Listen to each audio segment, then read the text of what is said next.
Sino nga? Sino yung proponent? Wala, naka-blind po ako doon kung sino pong proponent po.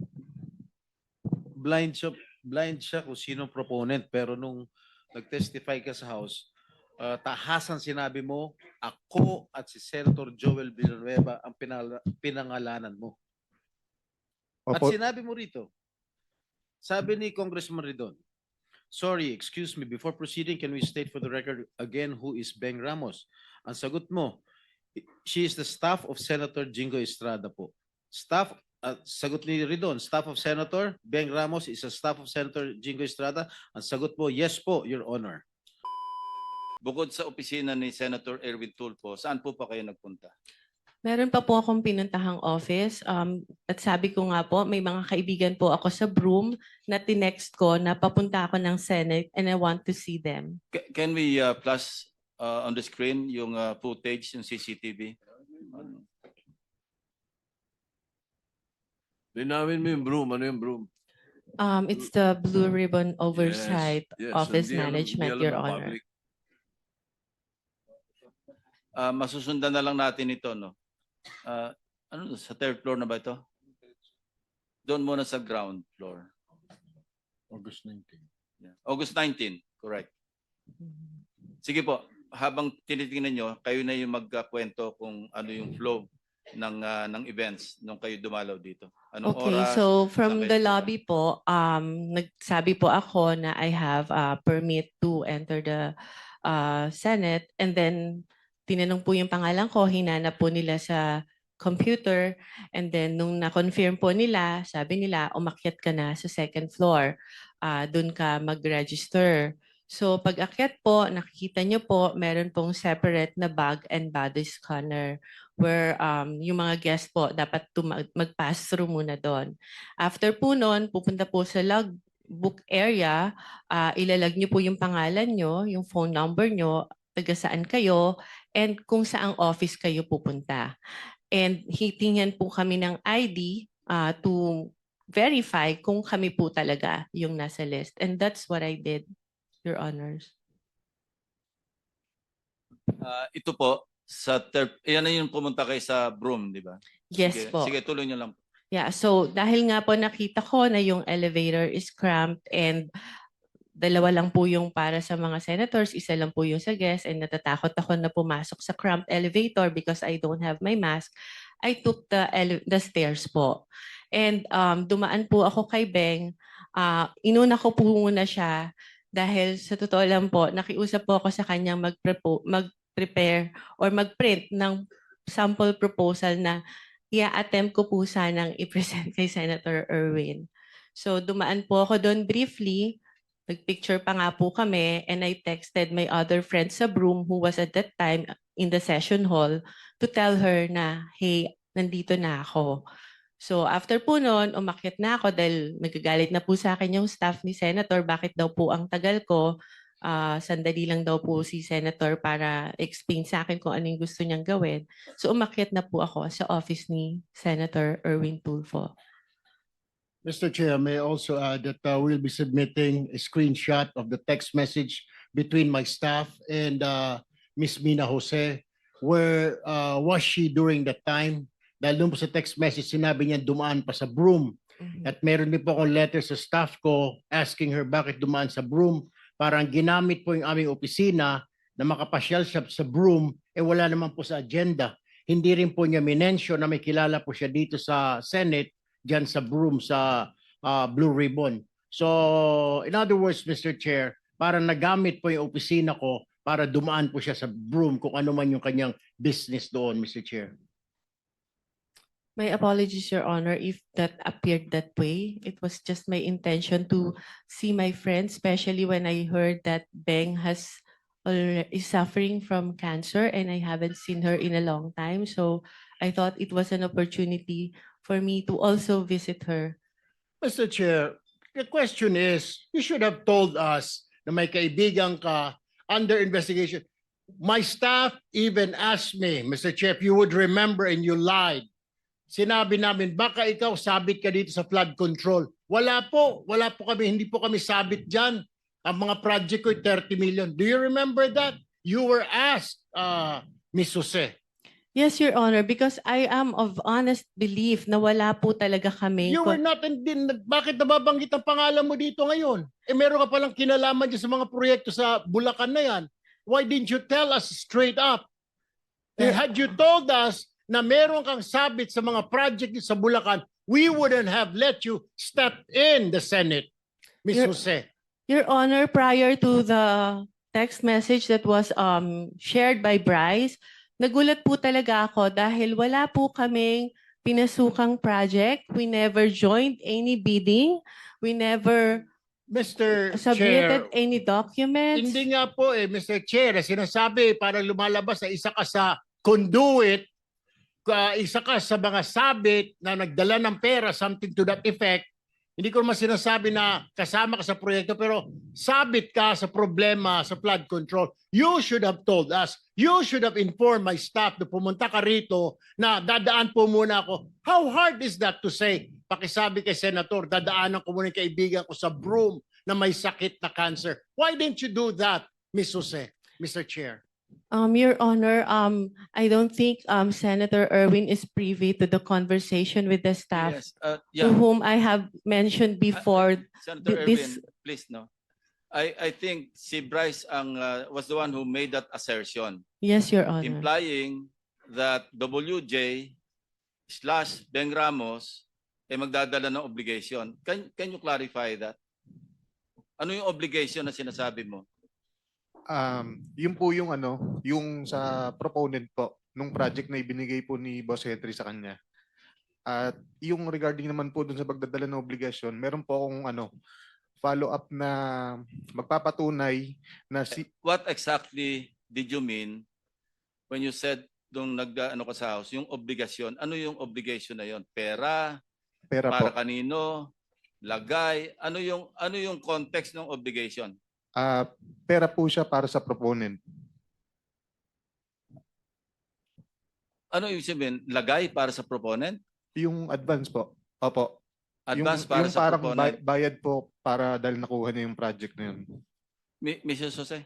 Your Honor, I don't know what he was talking about because the context of that message is about giving him documents for a supposed po dahil hindi natuloy na joint venture. If I may, Your Honor, in my affidavit, Wait for a while.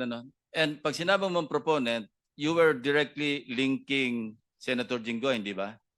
As the proponent. Ay, hindi Kasi po. minention mo yung Beng Ramos na sinabi mo, stop siya ni Senator Jinggoy. So Yes. that was the implication. Pag sinabi mong magpapadala o ipapadala yung obligation sa WJ, Beng Ramos, and then nung tinanong ka, sino si Beng Ramos, stop ni Senator Jinggoy, hindi ba?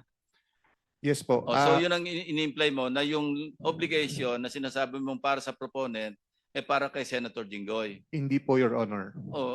Ano yun? Sino yung proponent ngayon? Ibang project po yung hindi po galing kay pinagdugtong mo Senator kasi Jinggoy. Anyway, sige, please continue, Mrs. Jose. if you remember po dun sa shinare niya na text message, nagpakilala lang po ako na Mina, WJ Construction, Beng Ramos, for him to know na nakuha ko po yung number niya kay Beng Ramos.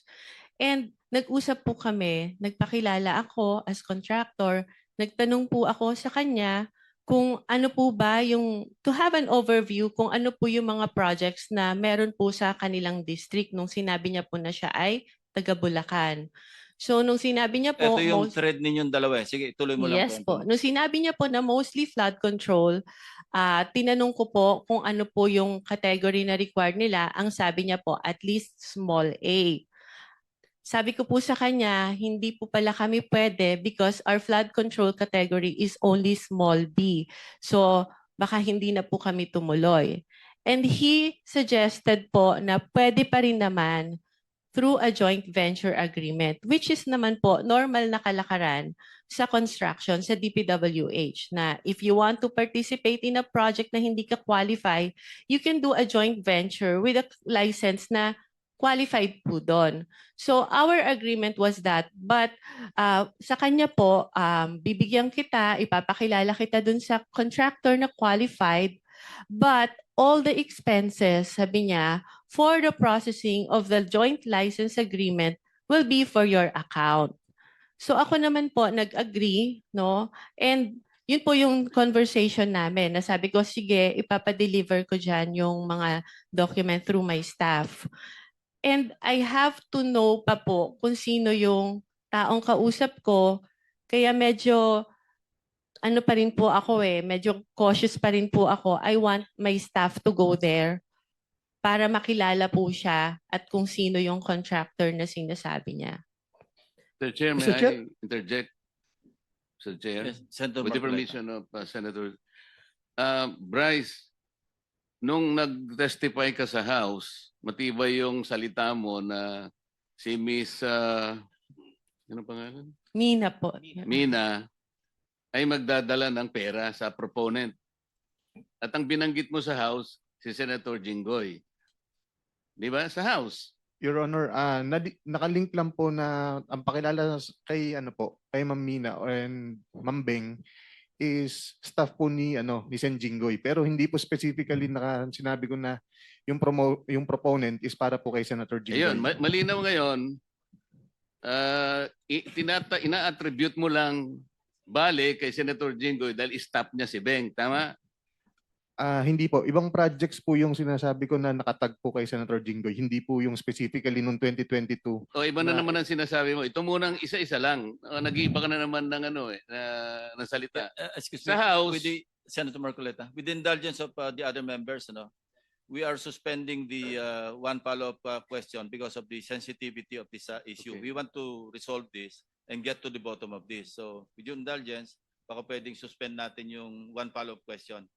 Mag-freewheeling muna tayo. Sandali. No? Thank you. Thank you, Mr. Chair. So, pero malinaw, merong magdadala, sinabi mo. Ang magdadala si Miss Mina, tama? It's either Miss Mina or Beng Ramos po. Pero merong dadalhin, di ba? Yes po. Malinaw na malinaw yon. Walang Opo. problema doon. Wala pong problema Ngayon, doon. sinabi mo na hindi naman pala si Senator Jinggoy. Specifically, hindi po si Senator Jinggoy. Okay, kanino kaya yon?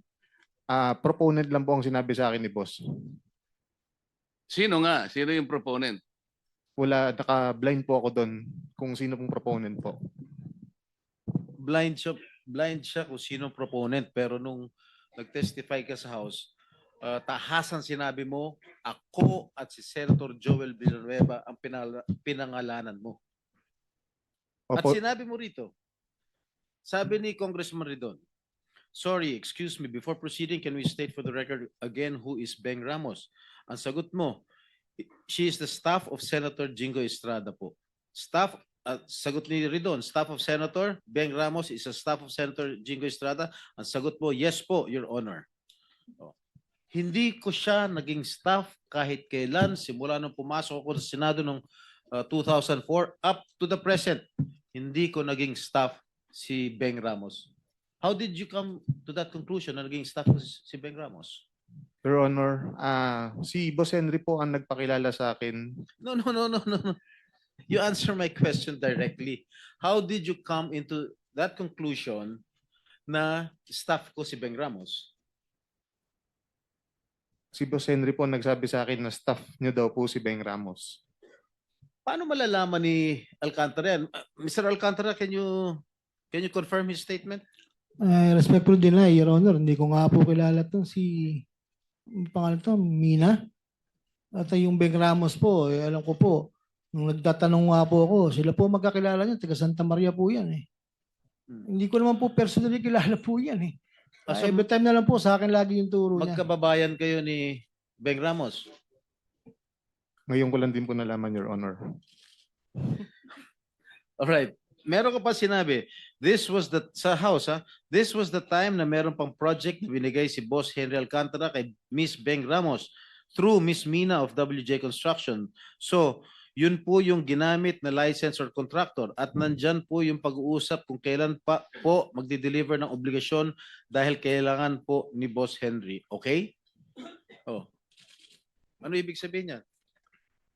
Ito po yung binigay nga po na project ni boss kay kay Ma'am na contractor, kay Ma'am Mina / Ma'am Beng Ramos. I thought, kilala mo ba Mr. Alcantara si Mina? We never met po. Ngayon ko lang po siya nakita. And I swear that, alam po ni Ma'am Minang, hindi po kami Miss Mina, nagkikita. kilala mo si Engineer? Hindi po, Your Honor. Anyway, Kahit po si Sir Brent Teka, sa phone. Yeah, phone sino ko lang po. nagpakilala sa iyo kay Bryce? Binigay lang po sa akin ni Beng Ramos yung number niya. So over the phone lang po kami nag-usap. Okay, so kinontak mo na siya on the Opo. basis of the, yeah. Opo. Thank you. okay, just to pursue further, no? Miss Mina, ni minsan, hindi ka nagpunta sa tanggapan ko, sa opisina ko. Tama po. Hindi po. Never tayo nag-usap at ngayon lang tayo nagkakilala. Tama po ba? Ngayon lang po. Ipinatawag ka sa hearing na ito dahil nabanggit ang pangalan mo at yung WJ Construction sa testimony ni Bryce Hernandez sa Kongreso noong September 9. Tama po ba? Yes po, Your Honor. Okay. Ito pong text message na inilantad ni Bryce Hernandez doon sa House hearing. Okay? Natatanda mo ba itong text message na ito? Yes po, because I still have that in my Ikaw phone. ba nagpadala nito? Ako po.